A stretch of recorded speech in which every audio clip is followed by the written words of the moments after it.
Komponen berikutnya yang akan kita bahas pada sesi ini adalah motherboard atau dikenal juga dengan istilah mainboard. Oke, berikut ini adalah contoh tampilan motherboard ya. Nah, seperti ini. Ini juga motherboard. Ini di depannya Anda lihat ada beberapa komponen yang sudah onboard. Nah, ini juga motherboard yang bentuknya kecil. Nah, dan ini contoh motherboard yang beberapa komponennya sudah onboard tapi model lama ya. Ini model Pentium 1 ya, yang onboard. Jadi onboardnya tidak seperti ini langsung terpasang pada motherboard, tapi menggunakan kabel-kabel nanti dihubungkan. Nah, jadi ini juga onboard juga. Walaupun kelihatannya komponen yang terpasang di sini cuma satu, komponen yang lain menggunakan kabel dipasang. Oke, berikut ini saya akan bahas komponen dari sebuah motherboard. Pertama adalah soket CPU. Ya, soket CPU ini harus sama dengan bentuk soket dari CPU yang Anda beli. Jadi kalau misalnya Anda membeli CPU merek Intel, maka pastikan sama bentuk soketnya dengan yang tersedia pada motherboard yang Anda beli. Jangan sampai tidak. Kalau soketnya diperuntukkan untuk AMD, ya Anda juga harus membeli prosesor AMD. Oke, jadi ini soket prosesor harus Anda sesuaikan dengan CPU atau prosesor yang Anda beli. Nah, berikutnya adalah komponen yang termasuk utama dari motherboard, yaitu chipset. Ada chipset not bridge, yaitu chipset utama, ya, dan ada chipset short bridge, ya, chipset pembantu. Chipset utama ini tujuannya adalah mengatur arus data antara CPU kemudian dengan nanti ada PGA card, ya. Jadi komponen-komponen utama.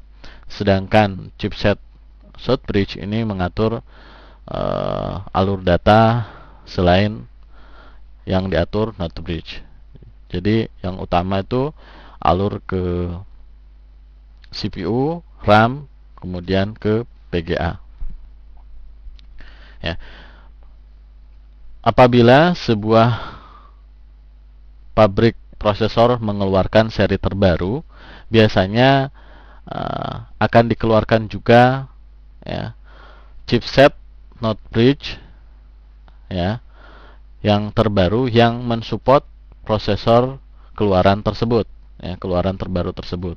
Jadi misalkan Intel mengeluarkan satu seri prosesor, misalnya Pentium 4 atau mungkin sekarang yang terbaru Core 2, ya, Core 2 Duo, ya, maka bersamaan dengan mengeluarkan prosesor baru, Intel juga mengeluarkan chipset baru, ya, yang mendukung prosesor tersebut. Oke, berikutnya adalah CMOS atau BIOS. Ya, tujuannya dari CMOS ini adalah sebuah software, ya, yang tidak bisa diubah-ubah, yang berfungsi sebagai pendata dari hardware-hardware yang terpasang. Jadi untuk mengetahui hardware apa saja yang terpasang pada ini, nanti kita bisa melihatnya di CMOS. Kita juga bisa mengaktifkan atau menonaktifkan beberapa feature dari motherboard yang ada ini. Kayak misalnya contoh, kalau motherboard ini onboard PGA dari CMOS, dari fasilitas CMOS ini atau BIOS ini, kita bisa menonaktifkan PGA ini atau tidak. Atau bisa juga kita misalnya di sini ada onboard sound card, kita bisa menyalakan sound card ini atau tidak melalui fasilitas CMOS, ya.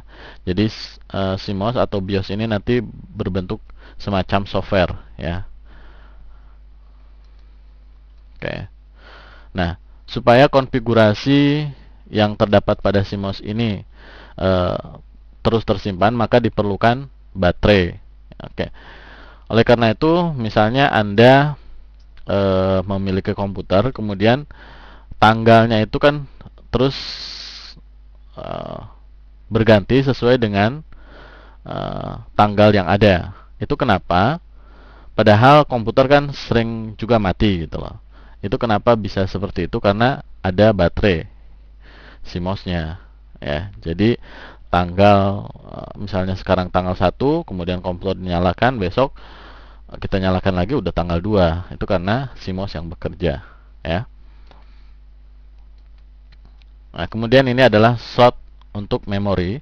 Jadi sebagai penyimpan sementara ketika sebuah data diproses di prosesor. Ini untuk memori.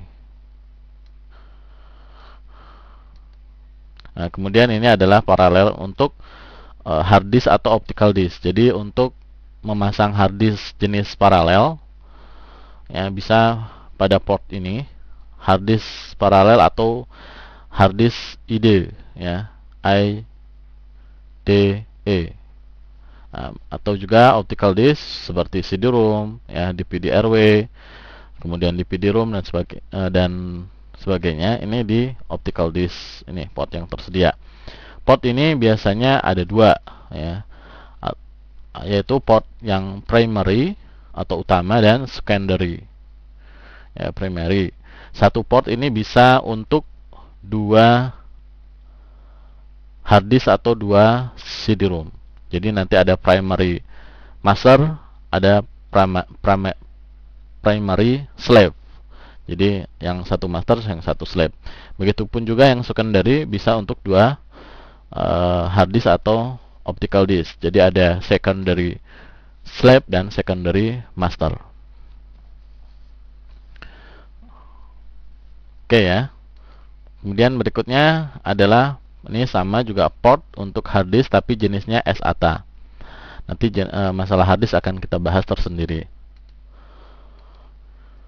Dan ini adalah port untuk floppy disk. Ya, floppy disk mungkin untuk komputer-komputer yang sekarang ini kayaknya sih sudah tidak diperlukan lagi karena keberadaan floppy disk sudah tergantikan dengan adanya flash disk ya, atau memory card. Ini karena floppy disk ini daya simpannya kecil ya, cuman 1 mega. Nah, kemudian ini power supply ya. Power supply motherboard ini nanti di sini. Jadi nanti ini dihubungkan dengan power supply yang ada di casing. Dan ini adalah sama power supply untuk CPU. Ini juga nanti dipasangkan dengan power yang untuk kipas yang tersedia di heatsink yang nanti dipasangkan di bagian prosesor untuk pendingin. Oke, ini adalah slot AGP, slot untuk PGA card. Jadi slot untuk menancapkan PGA card, yaitu yang akan ditampilkan ke monitor. Nah, ini adalah slot PCI. Jadi apabila Anda ingin menambahkan card-card lain, misalnya TV tuner atau misalkan juga modem, misalkan juga perangkat AV/DV untuk video editing, ini ditancapkannya di sini. Ya, ini slot PCI. Nah, ini slot CNR biasanya dimanfaatkan untuk modem ya, modem jenis CNR.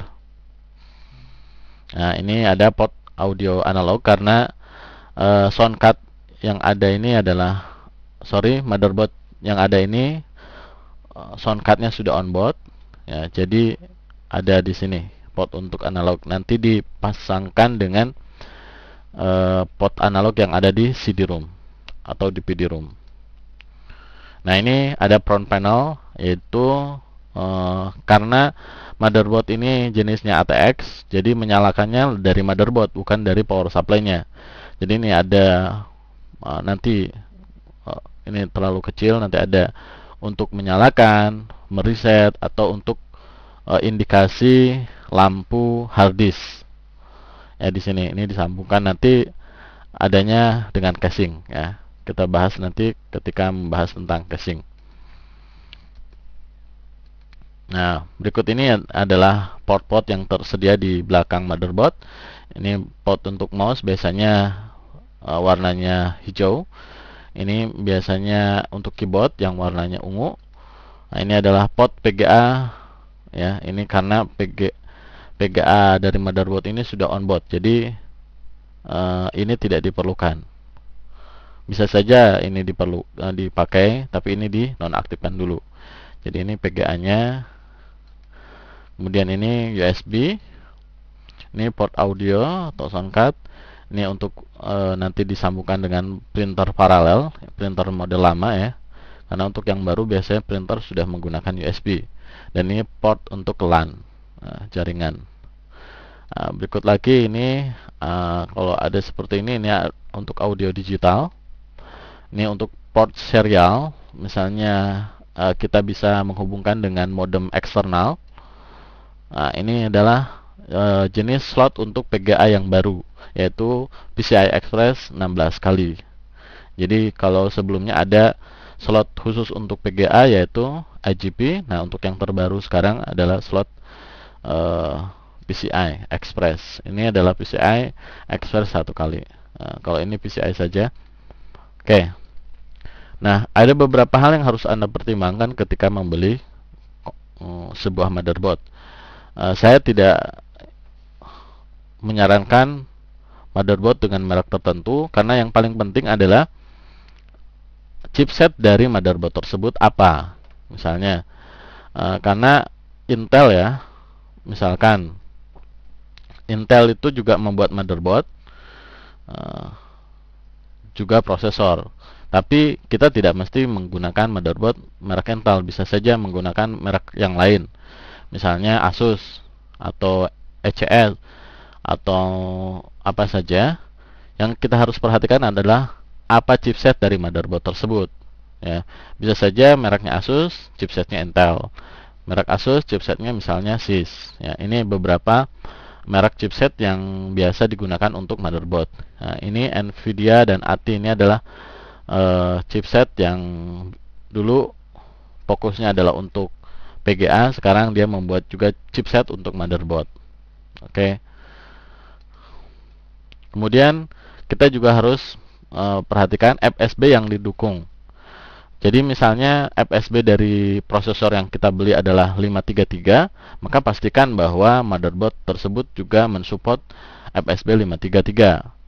Kalau seandainya prosesor yang kita beli FSB-nya 1066 tapi motherboard kita hanya mendukung sampai 800, maka prosesor tadi tentu saja tidak bisa dipasang pada motherboard yang kita beli karena FSB-nya masih maksimal 800 ya. Itu jadi perhatikan juga FSB yang didukung berapa saja. Biasanya untuk saat ini ada FSB yang mendukung 533, 800 dan tertinggi 1066. Mungkin saja selanjutnya nanti bisa mendukung FSB yang lebih tinggi lagi. Kemudian perhatikan juga dari motherboard tersebut adalah soket yang tersedia. Nah, untuk saat ini adalah soket 478. Ini soket lama untuk Pentium 4 ya. Kemudian ini juga soket LGA 775 ini masih ada untuk Intel. Ya, masih ada. Nah, untuk AMD itu ada slot A754 ya, yang lama ini. Yang masih bertahan sekarang adalah soket 939 dan AM2. Soket AM2 ini soket yang terbaru untuk AMD. Oke. Kemudian slot RAM yang tersedia. Ya, jadi RAM nanti akan kita bahas, ada beberapa jenis SDRAM, DDR, DDR2. Nah, jadi kalau misalnya slot yang tersedia pada motherboard ini adalah jenis SDRAM, sedangkan kita membeli DDR, tentu saja RAM yang kita beli tadi tidak bisa dipasang. Oke. Kemudian komponen yang onboard. Kita harus perhatikan komponen yang onboard pada motherboard itu apa saja.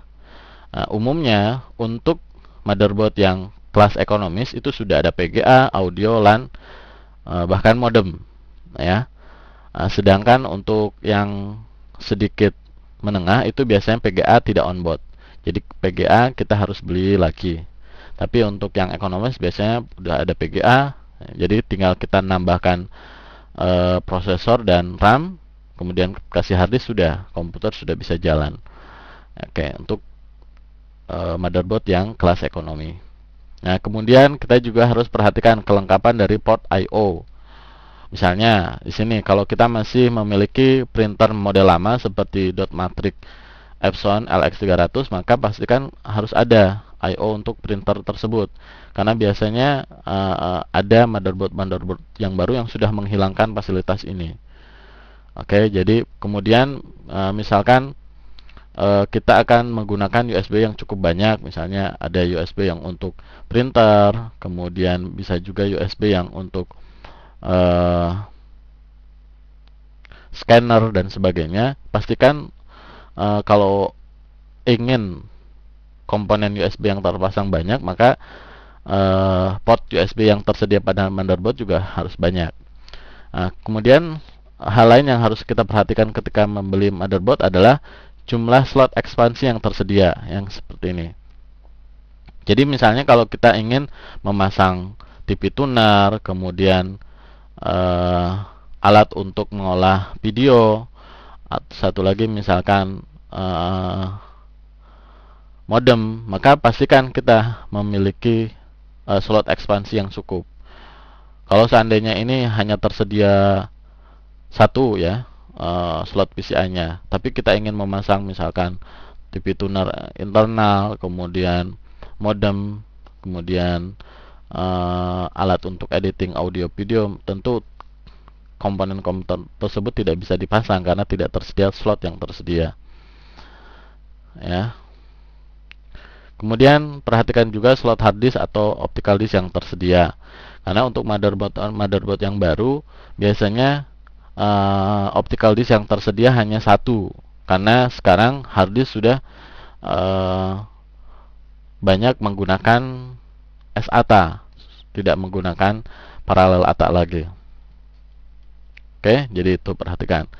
Nah, sekarang apabila kita ingin melihat perkembangan terbaru dari motherboard, maka yang titik utamanya adalah perkembangan dari chipset.